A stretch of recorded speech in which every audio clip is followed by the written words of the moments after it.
Hello students, मैं भरत कुमार आप सभी का स्वागत करता हूं मेरे YouTube channel the maths army पर।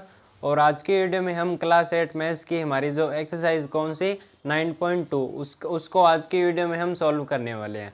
ठीक है, तो एक्सरसाइज 9.2 का हमारे पास यहाँ पे फर्स्ट क्वेश्चन क्या है कि दो घनाभाकार डिब्बे हैं जैसा कि संलग्न आकृति में दर्शाया गया है। जैसे कि हमारे पास यहाँ पे दो घनाभाकार यहाँ पे क्या है डिब्बे हैं, ठीक है, घनाभ के आकार के।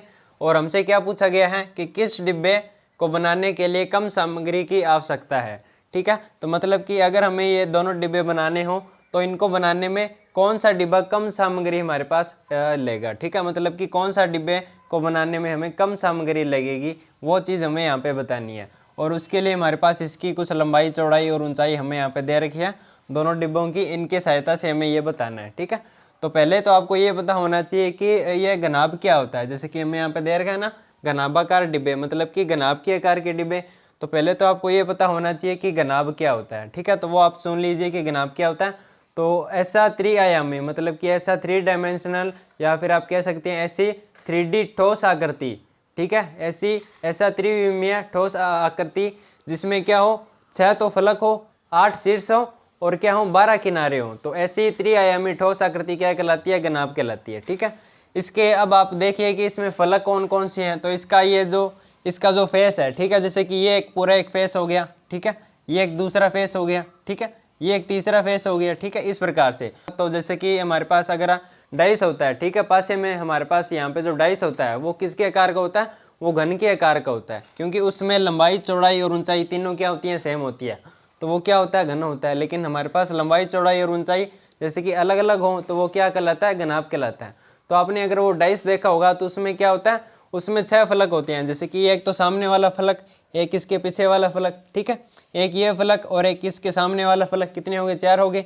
एक ऊपर वाला और एक नीचे वाला, मतलब कि कितने फलक हो गए, 6 फलक हो गए। अगर आपको ये समझना हो तो आप यहाँ पे क्या देख लीजिए, डाइस को देख लीजिए। ठीक है, पासा हमारे पास जो हम उछालते हैं वो आप देख सकते हैं, उसमें कितने फलक होते हैं, 6 फलक होते हैं। लेकिन वो घन के आकार का होता है, मतलब कि उसमें लंबाई चौड़ाई और ऊंचाई क्या होती है, सेम होती है। और इसमें अलग अलग अगर हम कर देते हैं तो वो क्या बन जाता है, घनाभ बन जाता है। ठीक है, वैसे हमारे पास ये आकृति है। ठीक है, इसमें क्या लंबाई चौड़ाई और ऊंचाई सभी क्या सेम है। ठीक है, तो इसे हम क्या कह सकते हैं, इसे हम घन भी कह सकते हैं। ठीक है, ये एक तरह का घन भी हो सकता है, घन भी है। ठीक है, तो हमसे ये पूछा गया है कि कौन सी आकृति को बनाने के लिए हमें कम सामग्री की आवश्यकता है।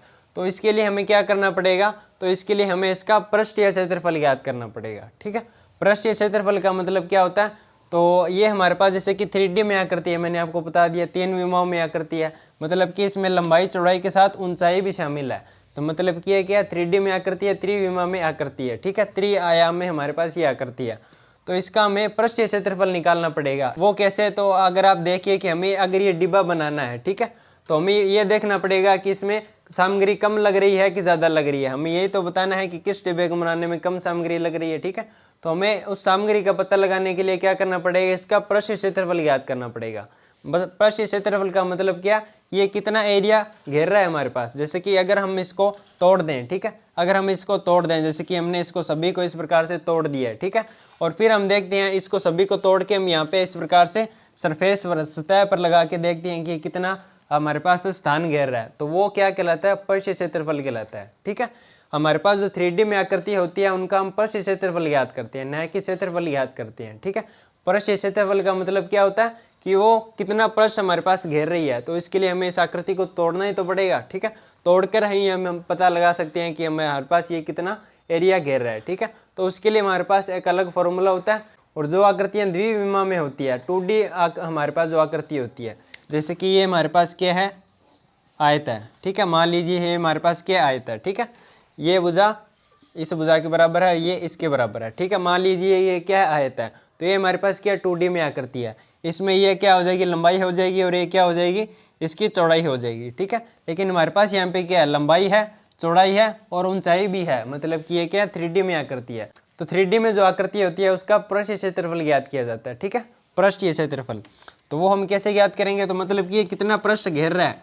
जैसे कि ये 2D में आकृति है तो ये इतना पृष्ठ घेर रहा है, लेकिन ये 3D में है। ठीक है, तो इसके लिए हमें इसको आकृति को तोड़ना पड़ेगा और फिर देखना पड़ेगा कि ये कितना पृष्ठ घेर रहा है। ठीक है, तो उसके लिए हमें इसका पृष्ठ क्षेत्रफल ज्ञात करना है। अगर हम वो क्षेत्रफल ज्ञात कर लें तो हमें आसानी से पता चल जाएगा कि इसको बनाने में कम सामग्री की आवश्यकता है या किसको बनाने में कम सामग्री की आवश्यकता हमें यहाँ पे लगेगी। ठीक है, तो वही चीज़ तो हमें यहाँ पे बतानी है।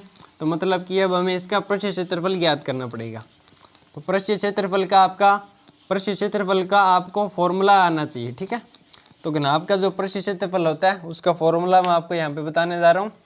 तो पहले तो हम यहाँ पे क्या लिखेंगे, हमारे पास ए आकृति है, पहले हम इसको सॉल्व कर देते हैं। ठीक है, तो मैं यहाँ पे क्या लिखूँगा, ए पॉइंट, तो हमें यहाँ पे दिया गया है, इस आकृति में हमें क्या क्या दिया गया है, इसकी एक तो लंबाई चौड़ाई और ऊंचाई हमें यहाँ पे दे रखी है। ठीक है, इस आकृति में हमें क्या क्या दिया गया है, इस आकृति में हमें यहाँ पे दे रखी है लंबाई। ठीक है, इसे मैं क्या मान लेता हूँ, एल से डिनोट कर देता हूँ। ठीक है, लंबाई हमें दे रखी है, ये रही 60 सेंटीमीटर। ठीक है, और इसमें क्या दे रखा है, चौड़ाई हमें दे रखी है, तो चौड़ाई को मैं क्या मान देता हूँ, बी मान देता हूँ, आप चाहे कुछ भी मान सकते हैं। ठीक है, तो वो है 40, और ऊंचाई हमें दे रखी है। ठीक है, ऊंचाई हमें दे रखी है जिसको मैं एच मान लेता हूँ, वो हमें यहाँ पे दे रखी है 50 सेंटीमीटर, ये इसकी क्या है, ऊंचाई है। ठीक है, हम पहले इसको सोल्व कर रहे हैं, इसका पृष्ठीय क्षेत्रफल ज्ञात कर रहे हैं। तो अब इसका सूत्र लिखेंगे, घनाभ का पृष्ठीय क्षेत्रफल। तो घनाभ के पृष्ठीय क्षेत्रफल का क्या फॉर्मूला होता है, तो इसका फॉर्मूला होता है 2 मल्टीप्लाई में क्या होता है, लंबाई इंटू में चौड़ाई। तो हमने लंबाई को एल से मानना है, चौड़ाई को बी से, प्लस में क्या होता है, चौड़ाई इंटू में ऊंचाई, चौड़ाई को हमने बी से और ऊंचाई को हमने एच से, प्लस में क्या होता है ऊंचाई मतलब कि एच, और मल्टीप्लाई में लंबाई मतलब कि एल, ये इसका फॉर्मूला होता है। 2 गुणा में हमारे पास ये ब्रैकेट लग जाएगा, इसमें हमारे पास क्या, लंबाई मल्टीप्लाई में चौड़ाई, प्लस चौड़ाई मल्टीप्लाई में ऊंचाई, प्लस में क्या ऊंचाई मल्टीप्लाई में लंबाई, ये क्या होता है, घनाभ के पृष्ठ क्षेत्रफल का फॉर्मूला होता है। तो इसमें हम यहाँ पे वैल्यू रख देंगे और हमारे पास इसका क्षेत्रफल आ जाएगा।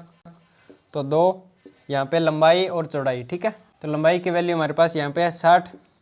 ठीक है, और चौड़ाई हमारे पास, चौड़ाई कितनी है, 40 है, तो 40 प्लस में चौड़ाई कितनी है, 40 है, और अब हमारे पास ऊंचाई कितनी है, 50 है, प्लस में एच मतलब कि ऊंचाई 50, और लंबाई कितनी है, लंबाई हमारे पास यहाँ पे ये रही 60। तो अब इसको सॉल्व कर लेंगे, तो इसका आंसर क्या आ जाएगा, 2। ठीक है, तो यहाँ पे इनका मल्टीप्लाई करना है। ठीक है, 60 का 40 से हमें यहाँ पे करना है, तो 240। ठीक है, और 1 0 और आ जाएगा 2400, प्लस में 5 का 4 से किया 20, 2 0 मतलब कि 50 का 40 से किया 2000। ठीक है, 50 का 60 से करेंगे तो 3000। ठीक है, इसका मात्रक क्या आने वाला है, तो इसका मात्रक हमारे पास यहाँ पे आने वाला है सेंटीमीटर की स्क्वायर आने वाला है, क्योंकि ये भी सेंटीमीटर में है, सभी क्या सेंटीमीटर में है, तो इसका मात्रक क्या आ जाएगा, सेंटीमीटर की स्क्वायर आ जाएगा। ठीक है, तो अब इसको यहाँ पे हल कर लेते हैं। 2 और 2400, 2000 और 3000 इनको हमें ऐड करना है, तो 3 और 2 5000, 5 और 2 7400, मात्रक है सेंटीमीटर की स्क्वायर। अब इनको मल्टीप्लाई करेंगे, 7400 का 2 से मल्टीप्लाई किया, 0 0 8 यहाँ पे आ गया, और ये आ गया 14800 सेंटीमीटर की स्क्वायर। क्या आ गया, पहली आकृति का पृष्ठ क्षेत्रफल आ गया, कितना आ गया, 14800 सेंटीमीटर की स्क्वायर, 14800 सेंटीमीटर की स्क्वायर। ठीक है, हमें यह बताना है कि किस डिब्बे को बनाने में कम सामग्री की आवश्यकता लगेगी। ठीक है, तो ये डिब्बा हमारे पास कितना पृष्ठ क्षेत्रफल घेरता है, 14800 सेंटीमीटर की स्क्वायर घेरता है। ठीक है, अब हम इसका पृष्ठ क्षेत्रफल ज्ञात करेंगे और फिर इन दोनों की तुलना करके हम आसानी से इसका आंसर दे देंगे। ठीक है, तो अब हम यहाँ पे दूसरा इसका जो पॉइंट है उसको सॉल्व करने वाले हैं। तो यहाँ पे क्या आ जाएगा, बी पॉइंट आ जाएगा, यहाँ पे क्या आ जाएगा, बी पॉइंट आ जाएगा। इसमें हमें क्या क्या दे रखा है, इसमें हमारे पास लंबाई कितनी है, 50 सेंटीमीटर है। ठीक है, इसमें हमारे पास लंबाई कितनी है, इसमें हमारे पास लंबाई है 50 सेंटीमीटर, और चौड़ाई इसमें कितनी है, तो चौड़ाई भी इसमें कितनी है, 50 सेंटीमीटर है, तो यहाँ पे आ जाएगा 50। ऊंचाई भी इसमें कितनी है, 50 है। ठीक है, अब इसका घनाभ का पृष्ठ क्षेत्रफल, ये भी क्या है, घनाभ के आकार का ही तो है, इसका भी पृष्ठ क्षेत्रफल यही होने वाला है। ठीक है, तो यहाँ पे ये वैल्यू यहाँ पे चेंज हो जाएगी और हम इसका आसानी से पृष्ठ क्षेत्रफल ज्ञात कर लेंगे। तो हम इस फॉर्मूले में इसकी वैल्यू रख देंगे हम यहाँ पे, तो 2 मल्टीप्लाई में लंबाई और मल्टीप्लाई में चौड़ाई, तो लंबाई कितनी है, 50 सेंटीमीटर है। ठीक है, और इसकी चौड़ाई कितनी है, चौड़ाई भी 50 है, प्लस में चौड़ाई मल्टीप्लाई में ऊंचाई, तो चौड़ाई हमारे पास है 50 और ऊंचाई भी कितनी है, 50 है, प्लस में ऊंचाई मल्टीप्लाई में लंबाई, ऊंचाई कितनी है 50 और लंबाई भी कितनी है 50 है। ठीक है, ये सभी क्या है समान है, इसमें हमें दे रखे हैं। इसका मात्रक आ जाएगा सेंटीमीटर की स्क्वायर। ठीक है, क्योंकि सेंटीमीटर में यही है, सेंटीमीटर में ये है, तो इनका मल्टीप्लाई करेंगे सेंटीमीटर की स्क्वायर ये तो आएगा। ठीक है, अब इसको हल कर लेते हैं। तो 50 का 50 से किया हमारे पास आ जाएगा 2500, यहाँ पे भी आ जाएगा 2500, यहाँ पे भी आ जाएगा 2500। ठीक है, और मात्रक है सेंटीमीटर की स्क्वायर। अब इनको ऐड करेंगे तो कितना आ जाएगा 7500। ठीक है, सेंटीमीटर की स्क्वायर। और अब इनका मल्टीप्लाई करना है 2 का 7500 के साथ, तो 0 0 5 का 2 से किया 10। ठीक है, 7 दूनी 14 और 1 15 सेंटीमीटर की स्क्वायर। मतलब कि इसका पृष्ठ क्षेत्रफल कितना आया 15,000 सेंटीमीटर की स्क्वायर। ठीक है, तो यहाँ से आप कंपैरिजन कर सकते हैं इसका आसानी से। ठीक है, तो यहाँ पे तो हमारे पास यहाँ पे क्या आया 14,800 सेंटीमीटर की स्क्वायर। ठीक है, लेकिन इसमें हमारे पास क्या है 15,000 सेंटीमीटर की स्क्वायर।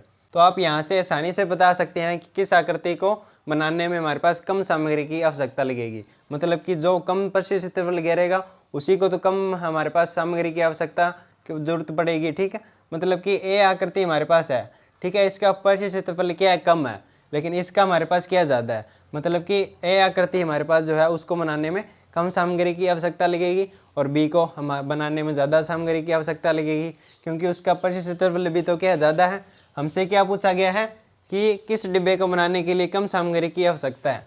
तो अतः हम यहाँ पे क्या लिख देंगे कि ए हमारे पास जो आकृति है उसको बनाने के लिए कम सामग्री की आवश्यकता हमें लगेगी। ठीक है, ये इसका क्या हो जाएगा आंसर हो जाएगा। हमें ये करके इस प्रकार से दिखा देना है। ठीक है, पृष्ठ क्षेत्रफल दोनों का ज्ञात करके हमें यहाँ पे दिखा देना है।